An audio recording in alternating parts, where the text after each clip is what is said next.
சாப்பாடு வச்சு என்ன சாப்பாடு பார்க்கலாம் வீட்டில் பெரியவங்களுக்கு? இட்லி,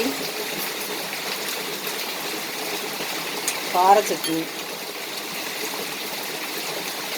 பூண்டு எல்லாம் போட்டிருந்தோம்.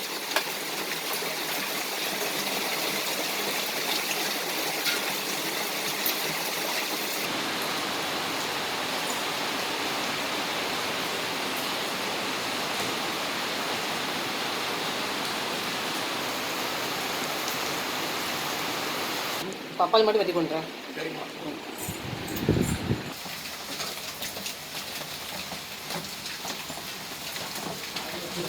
பப்பாளி கட் பண்ணியாச்சு.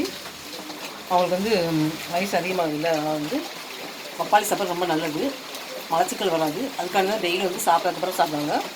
இப்போ அதான் வெட்டி ரொம்ப பொடி பீஸை எடுத்து பல்லு தான் நல்லா நைஸ் பீஸை வெட்டியிருக்கேன் சாப்பிட்ற மாதிரி. நம்ம சாப்பிட்டு தூங்கிடுங்க சரியா? உங்களுக்காக நைஸ் பீஸாக கட் பண்ணியிருக்கேன். ஏன்னா வந்து வெள்ளை மிளகு இல்லைங்களா, நாளைக்கு இதே மாதிரி யாரெல்லாம் வாங்கணும், பல காலியாக போச்சு. இதான் கடைசினால உங்கள் மாதிரி தந்து தான் இருக்குது. டேஸ்ட் ரொம்ப டேஸ்ட்டு இருக்குது. நான் சொன்னால் கல்லே வாங்குங்க, அப்போ டேஸ்ட் நல்லாயிருக்கும்.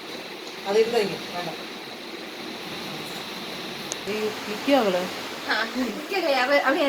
இந்த பப்பாளி டேஸ்ட்டே இல்லை. அதான் வேறு பப்பாளியும் வாங்க சொன்னேன். ஏன்னா நம்ம சாப்பிட பொருள் வந்து வாய்க்கு ருசியாக தான் நமக்கு டேஸ்ட் நல்லாயிருக்கும். சும்மா ஏதாவது சாப்பிட்டோன்னு சாப்பிடக்கூடாது. சாப்பிடும்போது வாய்க்கு ருசியாக நமக்கு டேஸ்ட்டு சாப்பிடணும். அதான் வேறு கடையில் வாங்க சொன்னேன். இந்த கடையில் வாங்காதீங்க, வேறு கடையில் வாங்குங்க. நான் 3 நாளைக்கு கூட வேறு பப்பாளி வாங்கினேன், நல்லா டேஸ்ட்டாக இருந்துச்சு. அதான் சொன்னேன் மாமாட்ட.